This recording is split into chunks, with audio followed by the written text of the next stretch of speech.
Assalamualaikum warahmatullahi wabarakatuh. Perkenalkan, nama saya Hidayatul Hasana, mahasiswa Politeknik Kaltara, Prodi D3 Keperawatan, NIM 1440102333. Di sini saya akan membahas tentang apa sih itu gagal jantung. Jadi, gagal jantung adalah kondisi medis di mana jantung tidak dapat memompa darah dengan cukup efektif untuk memenuhi kebutuhan tubuh. Hal ini dapat menyebabkan penumpukan cairan di paru-paru dan bagian tubuh lainnya, serta mengganggu fungsi organ-organ vital. Penyebab gagal jantung yang pertama, gangguan ritme jantung atau aritmia adalah kondisi di mana detak jantung tidak teratur, terlalu cepat, atau terlalu lambat.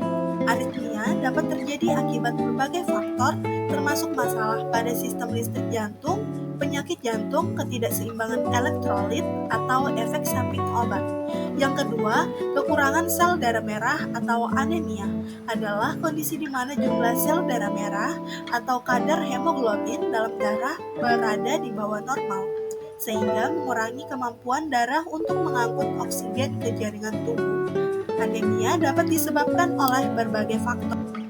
Tanda dan gejala gagal jantung. Yang pertama, sesak napas, terjadi saat beraktivitas atau saat berbaring, dapat menyebabkan terbangun di malam hari karena kesulitan bernapas.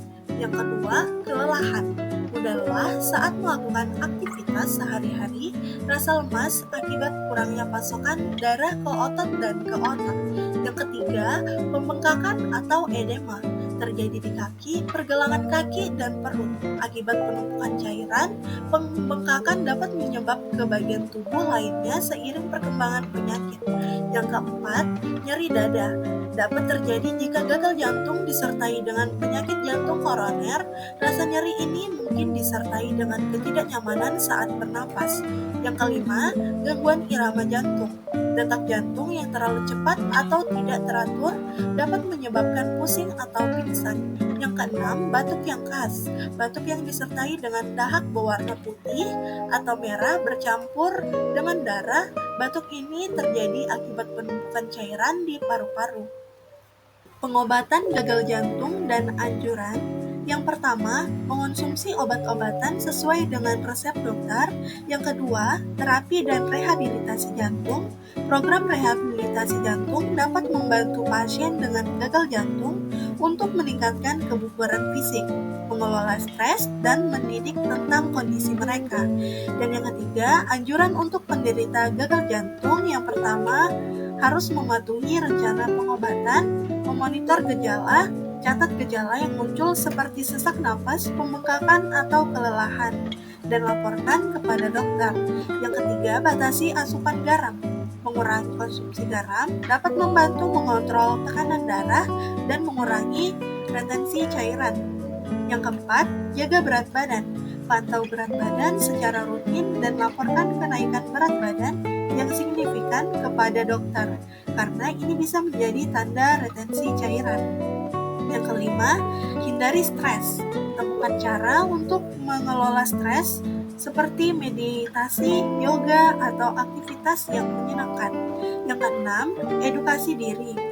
Pelajari lebih lanjut untuk tentang gagal jantung dan cara pengelolaannya. Pengetahuan dapat membantu Anda membuat keputusan yang lebih baik tentang kesehatan Anda. Komplikasi jantung.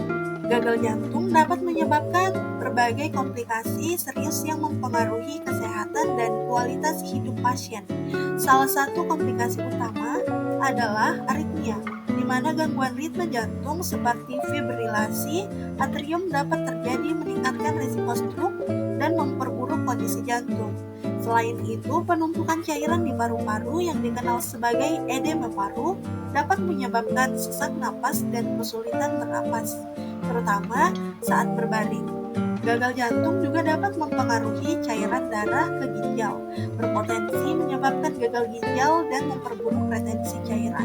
Hipertensi pulmonal yang merupakan peningkatan tekanan di arteri paru-paru dapat terjadi akibat gagal jantung, menyebabkan sesak napas yang lebih parah.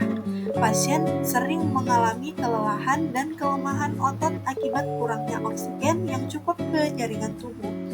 Selain itu, kondisi ini dapat memicu masalah kesehatan mental seperti depresi dan kecemasan yang dapat memperburuk kualitas hidup. Retensi cairan juga dapat mengakibatkan pembengkakan di kaki dan di perut. Gagal jantung sering kali terkait dengan penyakit jantung koroner dan keduanya dapat saling memperburuk satu sama lain. Risiko penyakit kardiovaskular lainnya, termasuk serangan jantung dan stroke, juga meningkat. Terakhir, pasien dengan gagal jantung memiliki risiko lebih tinggi untuk mengalami kematian mendadak akibat aritmia atau komplikasi lainnya. Pencegahan gagal jantung. Yang pertama, mengadopsi gaya hidup sehat. Diet seimbang, mengonsumsi makanan yang kaya akan buah, sayuran, biji-bijian, dan sumber protein sehat. Batasi asupan garam, gula, dan lemak jenuh. Olahraga teratur, lakukan aktivitas fisik secara teratur seperti berjalan, berlari, bersepeda, atau berenang.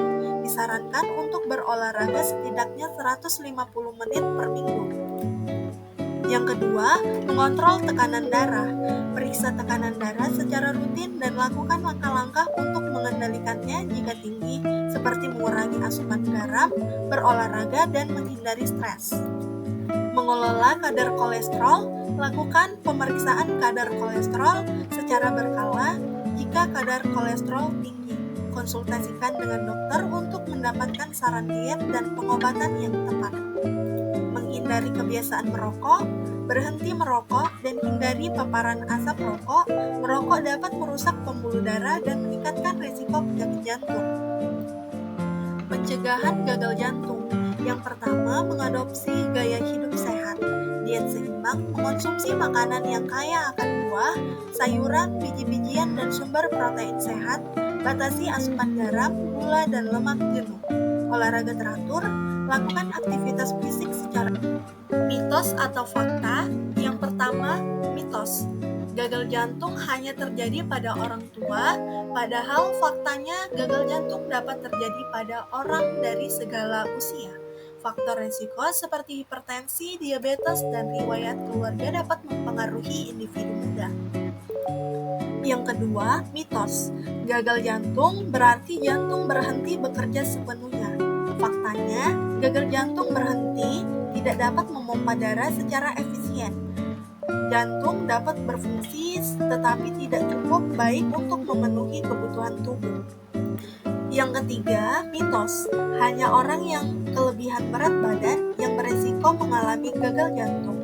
Faktanya, meskipun obesitas adalah faktor risiko, orang dengan berat badan normal juga dapat mengalami gagal jantung. Faktor lain seperti riwayat keluarga, pola makan, dan aktivitas fisik juga berperan. Yang keempat, mitos. Gejala gagal jantung selalu terlihat jelas. Faktanya, gejala gagal jantung bisa bervariasi dan tidak selalu jelas. Gejala umum termasuk sesak nafas, kelelahan, pembengkakan di kaki, dan batuk yang persisten. Yang kelima, mitos. Gagal jantung tidak dapat diobati. Faktanya, gagal jantung adalah kondisi kronis tetapi dapat dikelola dengan pengobatan, perubahan gaya hidup, dan terapi. Pengobatan dapat mencakup obat-obatan, terapi fisik, dan dalam beberapa kasus prosedur bedah. Yang keenam, mitos. Gagal jantung hanya mempengaruhi orang dewasa. Faktanya, gagal jantung dapat terjadi pada anak-anak dan remaja meskipun lebih jarang. Penyebabnya bisa termasuk kelainan jantung bawaan atau infeksi. Yang ketujuh, mitos. Hanya orang yang memiliki riwayat penyakit jantung yang perlu khawatir tentang gagal jantung. Faktanya, gagal jantung dapat terjadi pada orang tanpa riwayat penyakit jantung sebelumnya. Faktor risiko seperti diabetes, hipertensi, dan gaya hidup tidak sehat dapat meningkatkan risiko. Yang kedelapan, mitos. Gejala gagal jantung hanya berupa sesak napas. Faktanya, selain sesak napas, gejala gagal jantung juga dapat mencakup kelelahan, pembengkakan di kaki atau pergelangan kaki, dan peningkatan berat badan yang cepat akibat penumpukan cairan. Sekian dari saya, semoga video ini bisa bermanfaat untuk kita semua. Terima kasih. Assalamualaikum teman-teman.